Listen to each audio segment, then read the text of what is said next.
Hello दोस्तों, आप सभी को वेदिका द हिंदू न्यूज़ एनालिसिस कार्यक्रम में स्वागत है। आज हम लोग दिसंबर 24 2020 के हिंदू न्यूज़पेपर को देखने वाले हैं।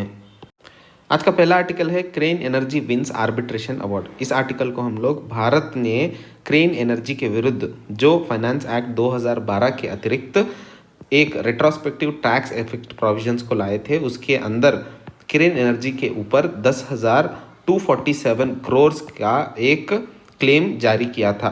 इस क्लेम के विरुद्ध क्रेन एनर्जी ने इंटरनेशनल कोर्ट ऑफ आर्बिट्रेशन में अपने डिमांड्स को रखे थे या इसके विरुद्ध एक प्रोविजन क्लेम किया था, या उसके विरुद्ध अभी इस आर्बिट्रेशन काउंसिल में जो 3 मेंबर का ट्रिब्यूनल था और एक भारतीय नॉमिनी भी था उसमें, तो तीनों ने अनोनिमसली कहा है कि जो भारत ने अभी क्रेन एनर्जी के ऊपर ये जो क्लेम लगाया है ये सही नहीं है और ये फेयर और इक्विटेबल ट्रीटमेंट ना होने के कारण बायलैटरल इन्वेस्टमेंट प्रोटेक्शन पैक्ट जो यूके और भारत के बीच में है उसके विरुद्ध है। तो अभी भारत को क्रेन एनर्जी को 1.4 बिलियन डॉलर्स वापस देने होंगे। उसका मतलब है 10,500 करोड़ रुपए भारत को क्रेन एनर्जी को वापस देने होंगे, जहां पे असेट्स को इन्होंने सीज किया था और उसके साथ अभी ये जो लिटिगेशन हुआ है इसका इंटरेस्ट और आर्बिट्रेशन कॉस्ट मिलाकर। भारत ने 10,247 करोड़ का क्लेम किया था, लेकिन अभी भारत की हार होने के कारण 10,500 करोड़ वापस देने होंगे। तो इस आर्टिकल में हमें यह समझने की बात है पहले कि इंटरनेशनल कोर्ट ऑफ जस्टिस क्या है। इंटरनेशनल कोर्ट ऑफ जस्टिस को वर्ल्ड कोर्ट भी कहा जाता है। ये यूनाइटेड नेशंस का एक अंग है जो 6 प्रिंसिपल ऑर्गनों में से एक है। अगर हेडक्वार्टर्स की बात की जाए तो ये पीस पैलेस हेग में नेदरलैंड में स्थित है और यूनाइटेड नेशन जनरल असेंबली के सारे मेंबर इस इंटरनेशनल कोर्ट ऑफ जस्टिस के भी मेंबर होंगे। इसके पैनल की अगर संख्या देखी जाए तो 15 जजों की एक पैनल होगी जो 9 सालों के लिए अपॉइंट की जाएगी। और ऑफिशियल लैंग्वेजेस के बारे में अगर याद किया जाए तो यहाँ पे देखें कि ऐसी इंटरनेशनल कोर्ट ऑफ जस्टिस का ऑफिशियल लैंग्वेज इंग्लिश और फ्रेंच है। तो ये फैक्चुअल क्वेश्चन है, प्लीज़ आप सब लोग इसे याद रखें। तो यहाँ पे हमने देखा कि क्रेन एनर्जी के विरुद्ध जो भारत ने क्लेम किया था उसके विरुद्ध भारत आज हार गया है इंटरनेशनल कोर्ट ऑफ आर्बिट्रेशन में और ये फाइन भारत को वापस देने होंगे। ये हार भारत की दूसरी हार है। अगर 3 महीनों में देखी जाए तो ये दूसरी हार थी। पहली हार वोडाफोन ग्रुप के विरुद्ध भी इंटरनेशनल कोर्ट ऑफ आर्बिट्रेशन में भारत की हार हुई थी, जहां पर 22,100 करोड़ रुपए की डिमांड की गई थी। आज का अगला आर्टिकल है changes to SC scholarship scheme to gets approval. तो इस आर्टिकल में हम लोग cabinet committee on economic affairs ने पोस्ट मैट्रिक स्कॉलरशिप स्कीम में बदलाव के बारे में जो चेंजेस दिए हैं या अप्रूवल दिए हैं उसके बारे में हम यहाँ जानने वाले हैं। पहला तो इस स्कीम के अतिरिक्त पोस्ट मैट्रिक स्कॉलरशिप को 60:40 रेशियो में डिवाइड किया जाएगा। सेंटर 60% फंड करेगा और स्टेट को 40% फंड करने होंगे। इस चेंजेस की वजह से देश में 4 करोड़ जो भी छात्राएं हायर एजुकेशन के लिए एक्सेस नहीं पा रहे थे, जो गरीब हैं और एससी जाति से हैं, उन लोगों की सहायता के लिए इस एक चेंजेस को लाया हुआ सरकार बता रहे हैं। आज अगर देखा जाए तो इसकी वजह से जो कमिटेड लायबिलिटी है सरकार को इन क्षेत्रों में या इन गरीब लोगों को सहायता करने के लिए वो बहुत ही लाभदायक होगा। अगर मिनिस्ट्री की तरफ से देखा जाए तो आज देश में जो भी बच्चा 10th के बाद ऊपर हायर एजुकेशन की पढ़ाई के लिए फाइनेंशियली बहुत वीक है, इसकी वजह से हम लोग देश में एनरोलमेंट मतलब हायर एजुकेशन में जाकर जो भी एडमिशन लेगा उनकी सहायता के लिए ये बहुत ही लाभदायक है। और एक मुख्य ऑब्जेक्टिव है कि पेमेंट और अकाउंटेबिलिटी के विषय में, जैसे कि बहुत सारे स्कॉलरशिप्स सिर्फ नाम के लिए ही बच्चे जाते हैं लेकिन सही समय पे डिलीवरी नहीं होता है, तो उस विषय में पेमेंट सही समय पे विद्यार्थियों को मिले ताकि वो फीस और अपनी पढ़ाई की खर्चे को देख सकें। अकाउंटेबिलिटी कि कैसे जा रहा है, किस छात्रों को जा रहा है, सही छात्रों को मिल रहा है या नहीं, उन विषयों को भी ध्यान देते हुए ये बहुत ही महत्वपूर्ण बदलाव है। आज इसको डायरेक्ट बेनिफिट ट्रांसफ़र के अतिरिक्त स्टूडेंट्स के अकाउंट्स में ही डायरेक्ट ट्रांसफ़र किया जाएगा या आधार एनेबल्ड पेमेंट सिस्टम को उपयोग किया जाएगा। अभी 2017-18 और 19-20 में देखा जाए तो सरकार ने 1,100 करोड़ रुपए विद्यार्थियों पे खर्च किया गया था। अगर अगले 5 सालों में जो सरकार का टारगेट है देखा जाए तो 2020 और 21 से 2025 और 26 तक 6,000 करोड़ रुपए इसके लिए खर्च किए जाएंगे, जो 5 गुना ज़्यादा है पिछले के प्रोविजंस के वजह से। तो एस्टिमेटेड 1.36 करोड़ स्टूडेंट्स को ये लाभ मिलेगा इस स्कीम की वजह से। आज का अगला आर्टिकल है free fair and safe as the election motto. तो अब तक हमें सबको पता है कि इलेक्शंस में फ्री एंड फेयर इलेक्शंस के बारे में बात किया जाता था, लेकिन अभी free fair and safe elections को भी इलेक्शन का मोटो बनाना चाहिए, उसके बारे में हम यहाँ बात करने वाले हैं। जैसे कि हम सबको पता है आज देश में कोविड-19 पैंडमिक के बाद सब कुछ बदल गया है। आर्थिक, सामाजिक और इलेक्शन के विचारों में भी बहुत से बदलाव देखे जा रहे हैं। जैसे कि हम सबको पता है अभी बिहार में इलेक्शंस हुए जहाँ पे पैंडमिक के दौरान successfully election commission of India इस इलेक्शंस को या डेमोक्रेसी को बचाए रखने के लिए बहुत ही सक्सेसफुली इलेक्शंस कंडक्ट कर पाए हैं। अगर उस विषय में देखा जाए तो इस आर्टिकल में हम लोग सेफ के बारे में बात कर रहे हैं। जैसे कि हम सबको पता है आर्टिकल 21 को अगर देखा जाए तो right to life and liberty के बारे में बात करता है। इसे डिस्क्राइब करने के लिए यहाँ पर एक जजमेंट को लिखित दिया है कि सुनील बत्रा वर्सेस दिल्ली एडमिनिस्ट्रेशन में बताया गया था कि right to life, right to lead a healthy life भी इंक्लूड करता है। तो इन सब को देखा जाए तो एलिमेंट्स ऑफ इलेक्शन होते हैं, जैसे कि एक इलेक्शन करने के लिए क्या क्या चाहिए। पहला इलेक्टर चाहिए जो वोट करेगा, दूसरा चाहिए कैंडिडेट जिसके लिए इलेक्टर वोट करेगा, चौथा चाहिए इलेक्शन मशीनरी ताकि वो इलेक्शन कंडक्ट कर सके। तो ये तीनों मिलकर इलेक्शन को सक्सेस बनाते हैं। उसी तरह पैंडमिक के भी 3 मुख्य एलिमेंट्स हैं जिसे हम यहाँ बात कर रहे हैं। एक है प्रोटेक्शन, जिस पब्लिक को चाहिए वो पब्लिक भी इम्पॉर्टेंट है, और हेल्थ केयर का जो सिस्टम अभी डेवलप्ड है वो सही होना चाहिए, और पॉलिसी जो हेल्थ के लिए बनाई हुई हैं सरकार की तरफ से वो 3। तो जैसे इलेक्शन सक्सेसफुल करने के लिए ये 3 एलिमेंट्स बहुत मुख्य हैं, वैसे पैंडमिक को कंटेन करने के लिए या सक्सेसफुल डेमोक्रेटिक इलेक्शंस को कंडक्ट करने के लिए ये 3 एलिमेंट्स भी बहुत ही मुख्य है। तो आज देश में देखा जाए तो बिहार के इलेक्शंस एक बहुत ही महत्वपूर्ण एग्जाम्पल है, जिससे हम ये जान सकते हैं कि इलेक्शंस ऐसे समय में भी सक्सेसफुली हेल्थ को नज़रअंदाज ना करते हुए कंडक्ट किया जा सकता है। तो अभी जो इलेक्शंस के समय इन पब्लिक को, वर्कर्स को, इलेक्शन मशीनरी में जो भी ऑफिशियल्स काम कर रहे हैं उनको जो भी सफिशिएंट सपोर्ट सरकार दे रहा है वो एक्स्ट्रा गुडविल नहीं है, वो सरकार का काम है। और सरकार को कॉन्स्टिट्यूशनली मतलब जो भी इलेक्शन कमीशन ऑफ इंडिया इस इलेक्शंस को कंडक्ट करता है वो सांविधानिक अंग होने के कारण उसका सांविधानिक काम है कि इन लोगों को प्रोटेक्शन दे। जैसे कि हम सबको पता है वायलेंस के एरिया में जब भी इलेक्शंस होते हैं तब सीआरपीएफ या आर्मी की सहायता लेकर वहाँ पे ना कोई दंगा हो, ना कोई इलेक्शन रिगिंग हो, उनकी सबकी सेफ्टी की जवाबदारी इलेक्शन कमीशन ऑफ इंडिया लेती है।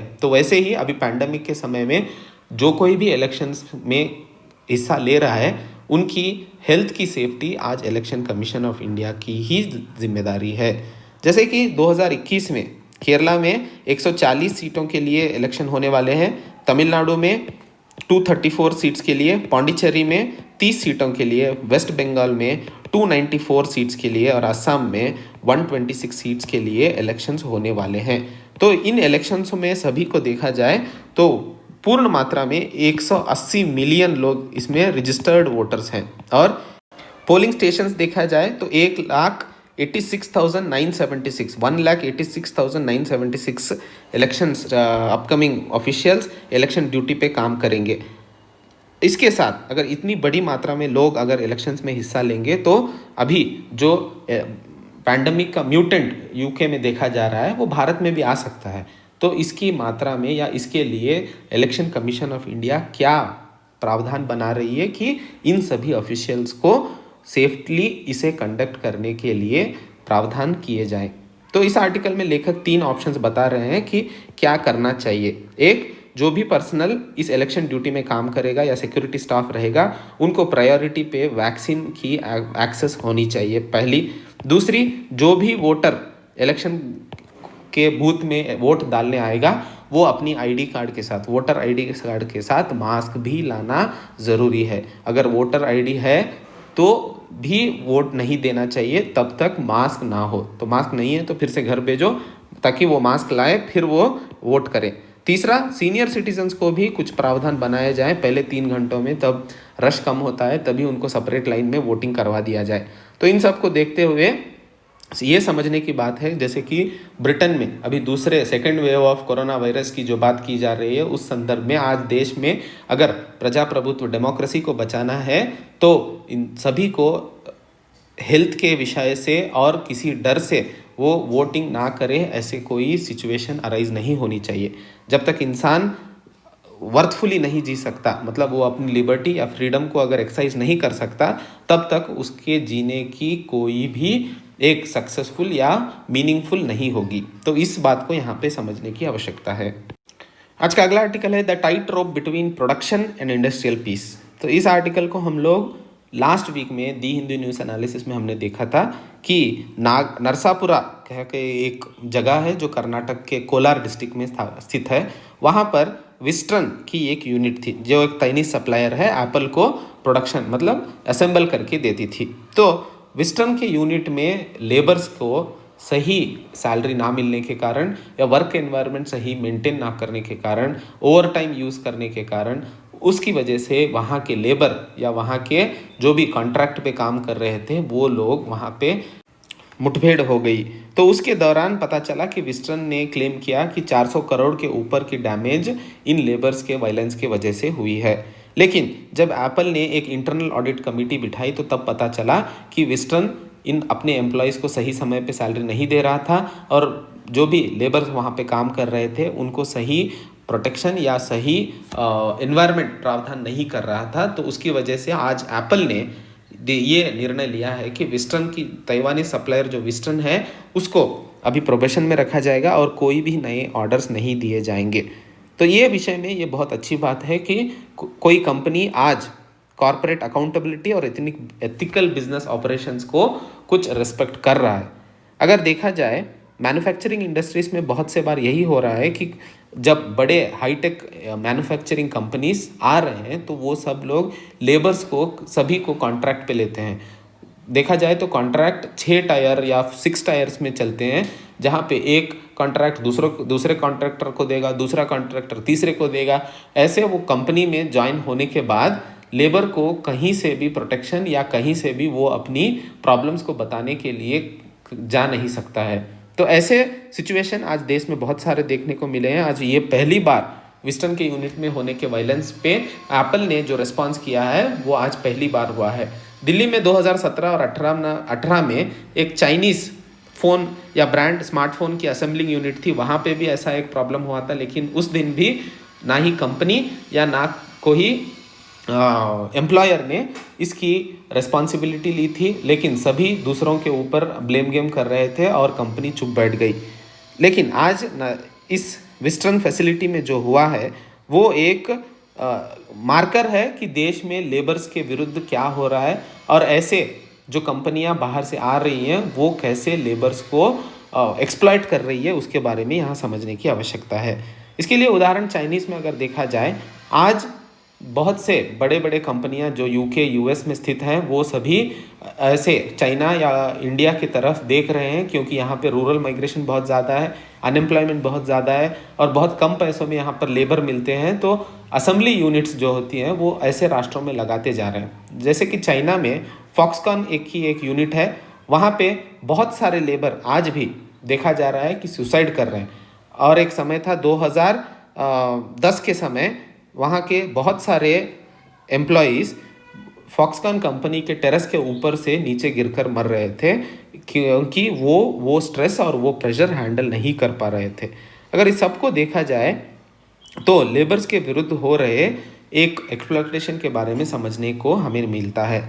इसके अलावा आज स्टूडेंट्स को इंटर्नशिप के नाम पे कंपनियों में दिन रात काम किया जा रहा है, करवाया जा रहा है। जैसे कि स्टूडेंट्स होते हैं तो उन्हें एक फॉर्मल वर्कर की तरह रिकग्निशन भी नहीं मिलता है, ना कोई सोशल प्रोटेक्शन भी मिलता है।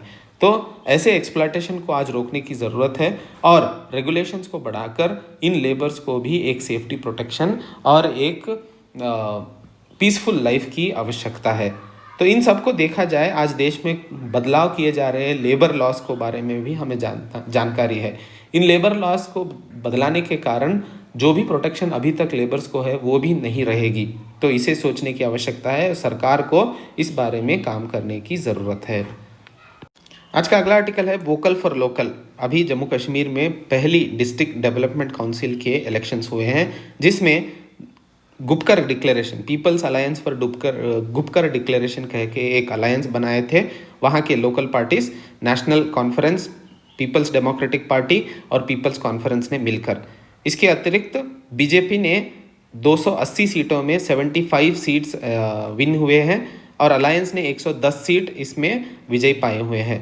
इन सबको देखा जाए तो 50 लोग ऐसे इंडिपेंडेंट कैंडिडेट्स हैं, वो किसी भी तरफ मुड़ सकते हैं, या चाहे अलायंस की तरफ या फिर बीजेपी की तरफ। तो यहाँ पे हमें ये जानने की बात है कि अगस्त 5 तारीख 2019 को जम्मू कश्मीर में जो भी स्पेशल स्टेटस की प्रावधान थे 370 के अधिनियम आर्टिकल 370 के अतिरिक्त उनको खारिज किया गया और जम्मू कश्मीर को रीऑर्गेनाइज करके यूनियन टेरिटरीज बनाए गए, union territories of Jammu Kashmir और यूनियन टेरिटरी ऑफ लद्दाख। सो ये उस के बाद, मतलब वो जो रीऑर्गेनाइजेशन किया गया इस स्टेट को, उसके बाद डिस्ट्रिक्ट डेवलपमेंट काउंसिल पोल्स की ये पहली इलेक्शंस थी।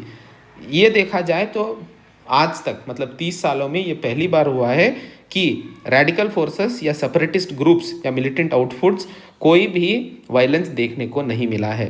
तो इस पॉलिटिकल प्रोसेस में ये समझने की बात है कि डिस्ट्रिक्ट डेवलपमेंट काउंसिल को और भी कुछ स्पेस दिया जाए, सेंटर रीजनल पार्टीज़ को अप्रिशिएट करें कि वहाँ पे पीस और स्टेबिलिटी मेंटेन कर पाए हैं और असेंबली इलेक्शंस को रीस्टोर करने की प्रावधान दी जाए।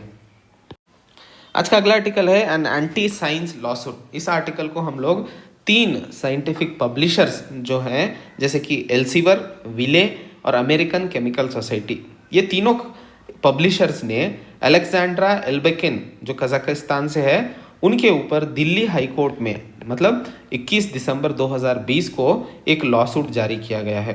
तो पहले एल्सीवर, विली और अमेरिकन केमिकल्स सोसाइटी, ये तीनों पब्लिशर्स हैं। पब्लिशर्स मतलब हमें जैसे कि पता है सभी जो मैगजीन्स हमें मार्केट में मिल रहे हैं, जर्नल्स, उन सब का हर एक ना कोई पब्लिशर होता है। तो वैसे ही ये तीनों एक साइंटिफिक मैगजीन के पब्लिशर्स हैं। तो ये तीनों ने एल्बेकिन जो कजाकिस्तान से है उनके ऊपर लॉसूट डाला है, वो भी भारत में। क्यों भारत में? क्योंकि भारत के इंटरनेट सर्विस प्रोवाइडर्स को भी इनमें इस केस में पार्टीज बनाया गया है। तो यहाँ पे हम लोग एक साई हब कहकर एक पोर्टल या फिर एक ऑनलाइन वेबसाइट के बारे में यहाँ पे डिस्कस करने वाले हैं। तो इस आर्टिकल को समझने के लिए पहले हम ये जानेंगे कि साइंटिफिक जर्नल्स कैसे पब्लिश होते हैं और इसका क्या प्रोसेस है। जैसे कि हम सबको पता है सभी वैज्ञानिक लोगों को एक इंस्टीट्यूशन से पैसा मिलता है और उनकी रिसर्च के लिए बहुत सारे ऑर्गेनाइजेशंस डोनेट करते हैं। लेकिन भारत में पब्लिक इंस्टीट्यूशंस जैसे मिनिस्ट्रीज और department of science and technology हो गया, डिपार्टमेंट ऑफ बायोटेक्नोलॉजी हो गया, council of centre scientific and industrial research हो गया CSIR, या डिपार्टमेंट ऑफ एटॉमिक एनर्जी हो गया। तो यह सारे इन वैज्ञानिकों को फंड करते हैं ताकि वो अपने रिसर्च को कैरी ऑन कर सके। जब भी कोई साइंटिस्ट अपना रिसर्च करता है तो उसे उस पेपर को एक जर्नल में पब्लिश करने के लिए उसे फॉरवर्ड करता है। जब ये एकेडमिक जर्नल में पब्लिश होने के लिए जाता है ऐसे कंपनियों को जैसे एल्सीवर, विली या अमेरिकन केमिकल सोसाइटी, तो ये लोग एक पीयर ग्रुप को फॉरवर्ड करते हैं या पीयर रिव्यू के लिए डालते हैं, जहाँ पे दूसरे साइंटिस्ट इसके बारे में पढ़ेंगे और उनके रिव्यू देंगे ताकि ये पब्लिश हो या ना हो। लेकिन इस दौरान ना ही कंपनी वाले साइंटिस्ट को कोई पैसा देते हैं कि उनका पेपर एक्सेप्ट हुआ है, ना ही पीयर रिव्यू के लिए पैसा देते हैं। लेकिन जो भी इस जर्नल को जो पब्लिश हुए हैं उन्हें पढ़ने के लिए सब्सक्रिप्शन अमाउंट देना होगा। ये सब्सक्रिप्शन अमाउंट बहुत ज़्यादा कलेक्ट किया जाता है। जैसे कि एक साल के लिए अगर देखा जाए तो 1 लाख रुपए तक चार्ज किया जाता है। आज भारत सरकार कम से कम 150 करोड़ रुपए तक सिर्फ सब्सक्रिप्शन के लिए खर्च कर रहा है, जो पब्लिक सब मनी है। अगर सिर्फ एक आर्टिकल देखना है तो कम से कम $30 से $50 रुपए, मतलब 2200 रुपये से 3500 रुपये तक हमें पे करना पड़ता है। तो ये बहुत बड़ा मार्केट है आज, जहाँ पर सिर्फ कंपनी को लाभ मिल रहा है। अगर एल्सीवर की जो बात कर रहे हैं वो 2019 में $10 बिलियन का रेवेन्यू दिखाया था। तो ये देख सकते हैं कि कितनी बड़ी एक ट्रांजैक्शन हो रही है, लेकिन ना कोई साइंटिस्ट या ना कोई पीयर रिव्यू को इसकी लाभ मिल रही है। तो यहाँ पे साइंटिस्ट कम्युनिटी में और लोगों में ये शंकाएं थी कि कुछ अल्टरनेटिव ऑप्शन लाए। तो 2011 में एल्बकाइन जो कजाकिस्तान से है, उन्होंने एक साई हब कहकर एक वेबसाइट बनाया जिसमें इन एकेडमिक पेपर्स को फ्रीली डाउनलोड किया जा सकता है और फ्रीली डाउनलोड करके पढ़ा जा सकता है। तो ये एक पायरेसी की तरह है या पायरेसी की तरह देखा जा रहा है, जहाँ पे कॉपी आउट ऑफ कॉपीराइट और पब्लिक डोमेन मटेरियल को फ्री सभी को दिया जा रहा है। तो उसके विरुद्ध जैसे कि भारत के इंटरनेट सर्विस प्रोवाइडर्स इसे कॉमन सर्विस की तरह या कॉमन कैरियर सर्विस की तरह प्रोवाइड किया जा रहा है, नॉन डिस्क्रिमिनेटरी, तो उसके विरुद्ध इन तीनों साइंटिफिक पब्लिशर्सों ने केस लगाया हुआ है। आज भारत सरकार ने जैसे कि कुछ मैगजीन्स के लिए एक ओपन प्लेटफॉर्म या एक फिक्स्ड रीजनेबल कॉस्ट पे डायरेक्टली सरकार को पैसा दे सके, वैसे एक साइंटिफिक पब्लिशर्स की एक कंटेंट को अवेलेबल करे। सरकार आज उस दौरान या उस दिशा में काम कर रहा है। तो लेखक यहाँ कहना ये चाह रहे हैं कि एल्सेवियर विले और एसीएस ने जो चार्जेस लगाए हैं उन सबको निकाल दे, ताकि सरकार की तरह equitable system of access scientific literature के दौरान कमर्शियल इंटरेस्ट और इंडियन पब्लिक दोनों को सहायता मिले। उस दिशा में सभी लोग मिलकर काम करें, तो उसके लिए ये तीनों कंपनी भी साथ में जुड़ जाए, तो वो यहाँ पे समझने की आवश्यकता है। तो ये रहा आज का द हिंदू न्यूज़ एनालिसिस। फिर मिलेंगे कल के नए एडिशंस के साथ। तब तक के लिए जय हिंद, जय भारत।